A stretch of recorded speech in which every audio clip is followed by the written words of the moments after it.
You're watching Lehigh Valley Sports Scene on Service Electric 2 Sports.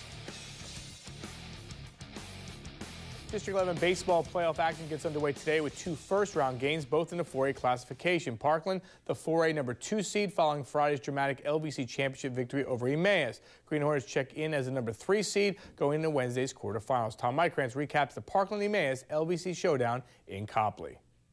We all know that Parkland went into Friday's championship with painful memories of the last time it faced Emmaus, blowing a 6-0 lead and going on to lose 9-6. Watch this catch by Emmaus right fielder Dan Bitto in the top of the second. Parkland did go on to load the bases in the inning, but stranded all 3 and 9 total in the game. Trojans ace Andrew Culp scattered 3 hits through the first 4 innings, here getting Brady Nerg looking to end the second. The senior had 7 strikeouts. Parkland reached Emmaus starter Joe Groh for 2 runs in the third. Mike Tenaglia drives in pinch runner Ryan Carlin to make it 1-0. A wild pitch scored the second.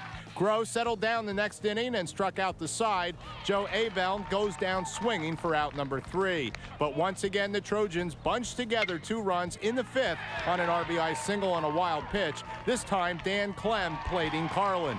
Emmaus cuts into the 4-0 lead in the top of the 6th. Dan Johnson sends one deep to center that Ryan Corp has trouble tracking down with the sun in his eyes. Johnson touches him off for a 2-run home run. Green Hornets down by 2, 4-2. Bitto followed with a single, but Corp this time is up to the task, cutting down Bitto, trying to stretch his hit into a double for the final out. That set up a tense 7th inning. Culp gave way to Matt Smith, who allowed a single and threw a wild pitch, scoring 1 run and putting runners at second and third with 1 out. Smith gets a strikeout for out number 2, then Kyle Gable hits a hard grounder to Clem at short, who fields it cleanly and throws a bullet to first for the final out, and the Trojans can begin the celebration. They beat the top seed 4-3. Emmaus strands 2 runners in scoring position, and this time comes up short in its come-from-behind bid. we didn't bring it up to the players at all because we don't want them to think about that. But when we didn't score any runs there in the 7th, when we had a chance to put 1 or 2 extra on the board, I'm walking in, I'm thinking, this last inning is not going to go easy, and it didn't.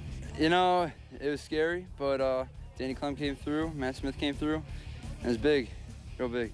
Pitching all year has been great, despite everybody saying that, we're going to lose our pitching this year, and it's going to be difficult for us to find a staff, put a staff together. But honestly, we've had a great staff, and Andrew Culp, all-conference pitcher, just did a hell of a job out there. 6-0 this year. Now 7-0, I guess.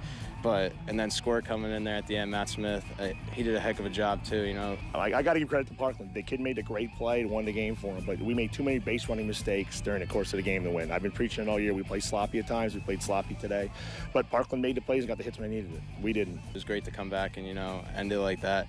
I didn't know that I had 2 key errors last time we played them and they came back. We were up 6-0 on them before, and I just felt like, great, here it goes again. But, to end it like that was great. It was something that I'll never forget. Parkland and Emmaus have now split a 6-pack of LVC crowns evenly over the past 6 years. Parkland winning the last 3, Emmaus the previous 3. On the scene at Sammy Balliet Stadium in Copley, Tom Mykrantz, 2 Sports.